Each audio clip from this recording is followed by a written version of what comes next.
Welcome to this week's leadership tip. This week's leadership tip, I have a little exercise that I want each of you to do as it pertains to leadership. So here's the equation, and here's what I want you to do. As we talk about leadership and some of the qualities of leadership, some of the things that come to my mind are leadership is demonstrated, not announced. I say that in my meetings over and over again.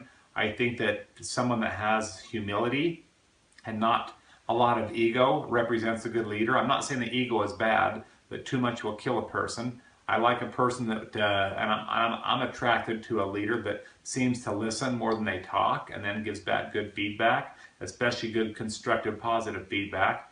And one of my favorite attributes of a good leader is attitude. Attitude is only a reflection of leadership. And so if we don't like the way that our employees are behaving around us, we might want to take a look in the mirror and see what you and I can do differently. If we don't like the way that our children are behaving or the way that the people around us are behaving, we might want to take a look at ourselves in the mirror and see if we can do something differently in order to avoid similar behavior and increase better leadership and attitude of our colleagues and our friends and those around us. If you think for a second that attitude does not impact those that are around us, just walk in your front doorways at home after a hard day's work and go in the front door and be mad.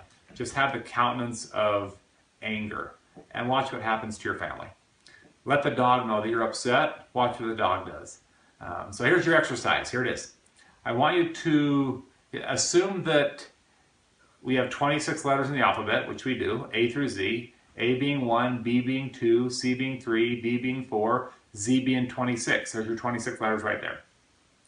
And let's assume that 100% is our goal, and reaching 100% productivity is what we're trying to achieve, 100% safety in the workplace. So let's take the word hard work, H-A-R-D-W-O-R-K. Remember the equation that I gave you, 1 through 26, A through Z.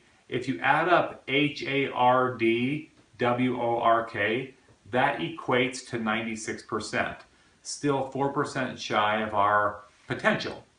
Let's take, and by the way, I do have a lot of people that work hard at their jobs and that do a very good job of that, but that doesn't get us to our potential. Let's take the word knowledge. I've got a lot of educated people in the workforce, a lot of people that know their jobs, they know their workplace, they know what their title requires them to do. They know, they have knowledge, they've been educated. Knowledge is spelled K-N-O-W-L-E-D-G-E. Add those all up, comes to 98%, still 2% shy of our goal. Now take the word attitude, A-T-T-I-T-U-D-E. Ironically, that equals 100%.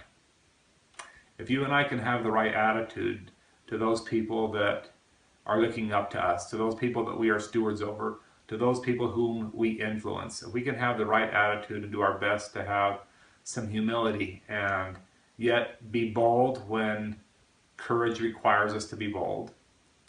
If you and I can do that, I think that we will reach our greatest potential as a leader. Until next week, lead with expertise. This is Chad Hymas signing off.